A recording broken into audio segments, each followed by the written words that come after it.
Hello guys, today I'm going to deep dive into Donald Trump and his advisors on the tariff. And one thing we have to see is this paper written and published by Stefan Miran, who is currently the advisor to Donald Trump.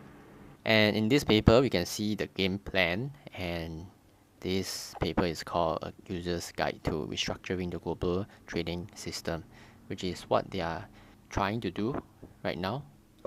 So let us look into their game plan.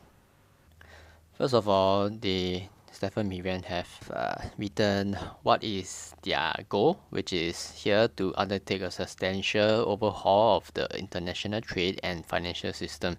And these are the tools that they can use to do this. So what this means is they want to change the international trading system because it is now to the disadvantage of US according to them, and later on I will touch more on that, why they think so. Yes, and the reason why they are using so much tariff or putting so much tariff across all nations is because of this, that based on the previous Trump administration in the 2018 to 2019, because previously Donald Trump has also imposed tariff on China, and they are using the data from back then to justify the tariff currently. What they found from the previous tariff is that the nation who are tariff upon are the one who are suffering, because for example 2018 China was being tariff upon, and back then China yuan was depreciating, meaning yuan was going down in purchasing power compared to the USD. The currency will weaken against USD, and thus Miran reasoned that because of this weakening currency against the USD, China is actually paying for the tariff instead of the US. Yep, which is why Trump is doubling down on the tariff against China during this current term.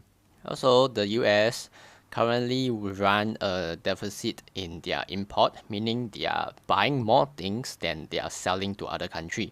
Because of this, the USD currency is going up against other nations. So they don't want this to happen, which is why Donald Trump has mentioned so many times that he don't like this deficit. So they want other country to either buy something from them or to buy long-term bonds in US, which later I will touch on.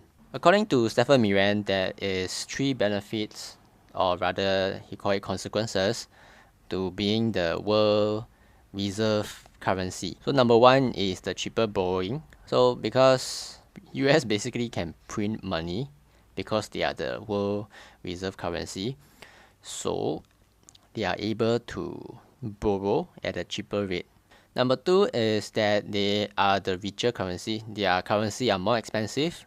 It's bad to them because US goods are so expensive that other nations are not able to afford it.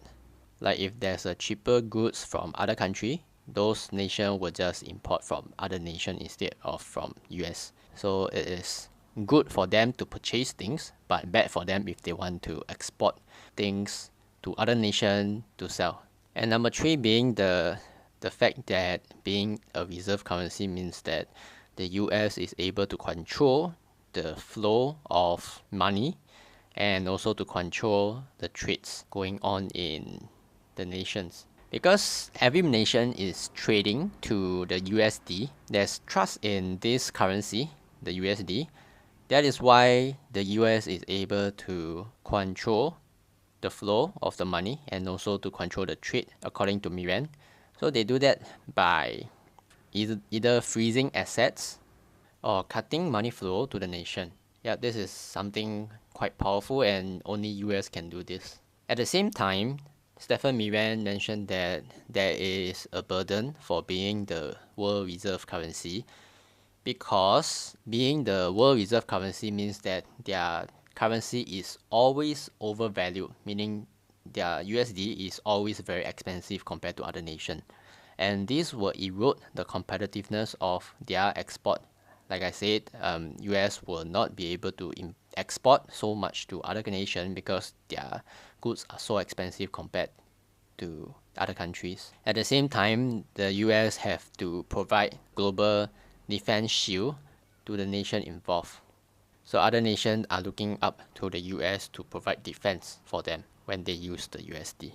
And here, Stefan Miran has mentioned two ways that US can take. So this is the two solutions that he provided. One being the unilateral solution, means that the US is relying solely on themselves to depreciate their currency. And multilateral solution means that US is engaging other nations to devalue the USD. So these two are simple to understand so far.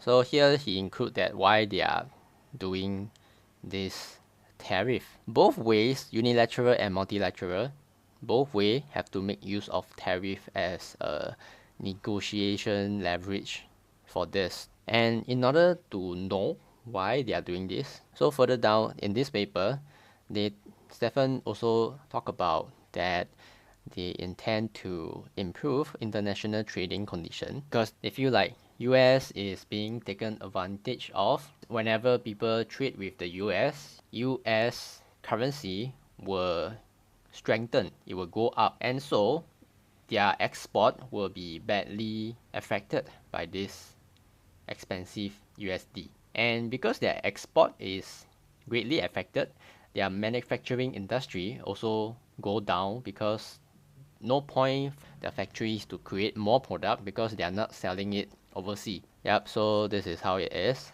So number one, they want to improve their manufacturing industry, which is so far throughout history, the strong nation always have a very strong manufacturing industry. And number two, they want to improve the international trading conditions. So these two will go hand in hand, and that is why they put up these two solutions to work towards this goal. At the same time, they don't want the low value manufacturing industry like textile, which in this paper he mentioned that, oh, this is for countries like Bangladesh. But on the other hand, they want to have more high value added manufacturing goods, like more on electronic, IT, stuff like that. And at the same time, he wrote that they will be threatening to punish any country that want to move out from the dollar, because there are nations that are plotting together, like for example the BRICS, to set up their own currency. This is like moving away from the dollar, the US dollar. The US don't want people to use other currency. They want everyone to use the USD. That is why in this solution, in this paper, Stefan Miran also mentioned that they will be attacking those nations that are moving away from USD. And if this all work out, then they will be able to preserve the status of the world reserve currency. At the same time, the other nation will be sharing the economy burden of being the reserve currency at the end, or also at the same time, other nation will be sharing the financial burden on the defenses throughout the whole world. Yep. So what this means is like US, they want the benefit of having the reserve currency, but at the same time they don't want all the burden of having the currency, so they want to share the burden. In order for the multilateral approach to work, multilateral means that US have to ally with other nations in order to lower the purchasing power of the USD. They want to weaken the USD together with other nations. And in order to do that, they are using the tariff as a negotiating leverage for making deals like that. Because ultimately nobody will want to strengthen their own currency in order to weaken the USD, because for them it doesn't make sense. The nation don't want to do that because they want to sell more goods to the US, and they will get a good profit in return because USD is so strong. For US to impose this multilateral solution, they have to make it such that there are consequences for not making the deal. So tariff is the answer, and that this is either through the other nation buying some other goods from US or by buying their long-term bonds or their century bonds. Century bonds are 100-year bond of the nation, and they don't want the nation to buy the short-term bills. Short-term bill meaning like 3 months, 6 months, or 1 year bonds, like very short-term kind of bonds. And they also want like the nation to swap out their short-term bonds for the long-term bonds. So the multilateral solution means to make use of the Mar A Lago Accord. So this is still in the work, meaning that this is a very new 21st century version of a currency agreement throughout many nations. All these nations that will sign this agreement will agree to weaken the USD and in part to stronger their own country's currency. This is exactly what happened in 1980s when Japan was up and coming, and they signed this Plaza Accord in order to weaken the USD and to strengthen their own Japanese yen. And of course, it didn't end up very well because Japan side they strengthened a bit too much, and so it caused a very bad economic crisis for the Japanese for like 10-20 years until now. In order for Mar-a-Lago Accord to work, in this paper they mentioned that US also need to have a sovereign fund to buy and sell currency of other nation. Also, for this to work, all these countries they are holding the most US dollar. So countries like the China, who has 3 trillion USD in their reserve. For Miran, he thinks that the China actually have way more USD in their reserve than this $3 trillion. Japan, second highest, and then there's also India, Taiwan, Saudi Arabia, Korea, and Singapore. All these countries have to agree to this Mar A Lago Accord in order for this multilateral solution to work because they are holding the most amount of USD in their reserve. And then Stefan Miran also mentioned that there's a large fraction of the US debt that is held by private sector's investor, which is like you and me. So he says that even with this Mar A Lago Accord, those private investors will not be convinced to sell their US bonds. So it is likely that after this they succeed in signing the Mar A Lago Accord, they may move to tackle on all these private investors. And also there's the unilateral approach, which is for US to first create a sovereign fund to buy and sell USD against other nations' currency. And also for them to impose this user fee on the US Treasury. Moving forward, US will have a much definite classification between their friend, foe, and neutral trading partner, and their friends will be the one who will be protected by their securities and also their economic umbrellas, meaning the friends will be able to be protected and also to make use of USD as a trading currency. However, at the same time, their friends will also do a bit of burden sharing of the world reserve currency. Then at the same time, Stefan Miran also warned that there may be opportunity for renminbi or any new BRICS currency to be up and coming. Or there may be opportunity for gold or even cryptocurrency to benefit in this current market. Yep, and this is me diving very deep into the paper written by Stefan Miran.